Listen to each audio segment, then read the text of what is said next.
सिरसा में Indian national Lokdal के विधायक और प्रधान महासचिव अभय सिंह चौटाला ने कहा कि 6 अप्रैल को ताऊ देवीलाल की पुण्यतिथि का कार्यक्रम दिल्ली में आयोजित किया जाएगा, जिसमें प्रदेश के पूर्व मुख्यमंत्री और इनेलो सुप्रीमो चौधरी ओम प्रकाश चौटाला शिरकत करने। अभय सिंह चौटाला ने कहा कि 6 अप्रैल को ही प्रदेश कार्यकारिणी की एक बैठक दिल्ली में आयोजित की जाएगी, जिसमें हरियाणा की बाकी 9 सीटों पर उम्मीदवारों पर मंथन पार्टी के शीर्ष नेतृत्व द्वारा किया जाएगा। अभय सिंह चौटाला का दावा है कि जल्द ही पार्टी के सीनियर लीडरशिप बाकी जो सीटों पर भी अपने उम्मीदवारों की सूची जारी करेंगे। अभय सिंह चौटाला का दावा है कि जल्द ही पार्टी के सीनियर लीडरशिप बाकी बची सीटों पर भी अपने उम्मीदवारों की सूची जारी करेंगे। चौटाला के निशाने पर कांग्रेस और बीजेपी और जेजेपी रही।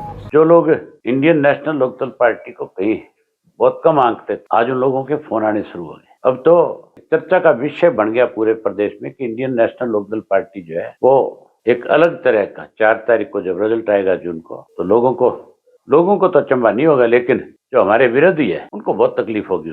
मैं हमारे कार्यकर्ताओं की मेहनत के बूते पे एक बात खुल के कह सकता हूँ, सिरसा लोकसभा सीट जो हम लाखों वोटों से जीतेंगे, हर हालत में जीतेंगे। ये सारे इकट्ठे भी हो जाए ना, जैसे मुझे इलाहाबाद में हराने के लिए इकट्ठे हुए थे और मुझे लोगों ने जिताया था, उसी तरीके से आज उत्साह है सब में कि हमारा हालत के अंदर सिरसा को जीतेंगे। कोई बाकी 9 जो कैंडिडेट हैं उनकी अनाउंसमेंट हो जाएगी ना, 6 को नहीं अनाउंसमेंट करेंगे। 6 तारीख को हमने हमारी कोर कमेटी की मीटिंग रखी है, उसमें और नामों पे चर्चा हो सकती, डिस्कशन हो सकता है, रखी चुनाव के लिए मीटिंग। उसमें चौटाला साहब होंगे, उन्हीं की अध्यक्षता में मीटिंग होगी दिल्ली में, फिर उन्हीं के दिशा निर्देश के अनुसार आगे की रूपरेखा तैयार करेंगे। आप मुझे बताओ, स्वागत क्यों करें इनका जब ये किसानों का विरोध करते हैं? इससे ज्यादा बड़ी शर्म की बात हो नहीं सकती कि मनोहर लाल खट्टर जब अपनी सुरक्षा के लिए सरकार से मांग करता है तो उसको जो सुरक्षा प्रदान की जाती है उसमें लिखा हुआ है कि इसलिए इसको जेड सिक्योरिटी दे दी जाए कि इसको किसानों से डर है। हमारा तो प्रदेश ही किसानों पर निर्भर करने वाला प्रदेश है, ये देश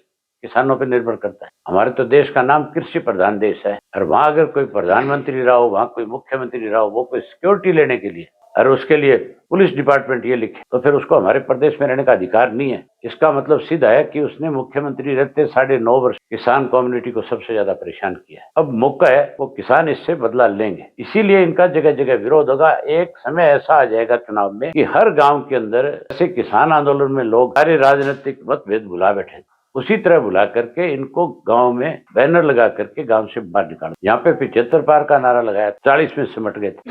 कुछ स्वार्थी थे, भूख ज्यादा थी, सत्ता में जाना चाहते थे, उनकी वजह से सरकार बन गई। तो 400 पार की बात करते हैं, जो हरियाणा की 10 की 10 जीतने की बात करते हैं। सिरसा तो तुमने अपनी आंख से देख ही लिया, 400 पार नहीं, ये 200 पार भी नहीं कर पाए। ये जो ईडी है, ये ईडी ही ले बैठ जाएगी। आप किसी को दबा करके, डरा करके, धमका करके वोट नहीं ले सकते। दिल जीत करके तो ले सकते, किसी के लिए अच्छा करके ले सकते, लेकिन वैसे नहीं। पिछले लोकसभा के चुनाव में जिन लोगों को इन्होंने टिकटें दी थी उसमें मैक्सिमम कांग्रेस से आए हुए लोग थे। अब की बार हरियाणा में 10 में से 6 कांग्रेसी हैं, तो फिर ये ना तो कांग्रेस मुक्त करना चाहते, ना भाजपा मुक्त करना चाहते। ये मिल करके इस देश को लूटना चाहते हैं दोनों पार्टी। ये जो नेशनल पार्टियां हैं, ये रीजनल पार्टियों को उभरने नहीं देना चाहती, उनको खत्म करना चाहते। एक्चुअल में प्रदेश का फायदा जो होता है वो रीजनल पार्टी से होता है। रीजनल पार्टी के लोग जो है वो प्रदेश के हितों के बारे में सोचते। नेशनल पार्टियां जो है वो केवल अपना स्वार्थ देख। आप कहीं पे भी देख लो, नेशनल पार्टियां जहाँ पे सत्ता में है वहाँ लोगों को आज भी दिक्कत है, जहाँ रीजनल पार्टियां सत्ता में है वहाँ लोगों को ज्यादा सुविधाएं मिली है। उन्होंने कहा कि पूर्व सीएम मनोहर लाल को हरियाणा में रहने का कोई अधिकार नहीं है। पिछले 9 साल के किसानों पर हुए अत्याचारों का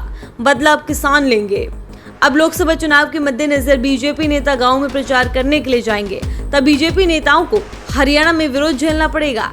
अभय चौटाला ने बीजेपी के 400 पार के नारे पर पलटवार करते हुए कहा कि अब बीजेपी 200 का आंकड़ा भी पार नहीं कर सकेगी। उन्होंने कहा कि बीजेपी अपने आप को देश की सबसे बड़ी पार्टी होने का दावा करती है, लेकिन हरियाणा में 10 सीटों में से कांग्रेस के 6 नेताओं को बीजेपी में शामिल करवाकर बीजेपी का उम्मीदवार बनाया गया है। उन्होंने कहा कि बीजेपी क्षेत्रीय पार्टियों को खत्म करना चाहती है। निशा खन्ना, सिरसा।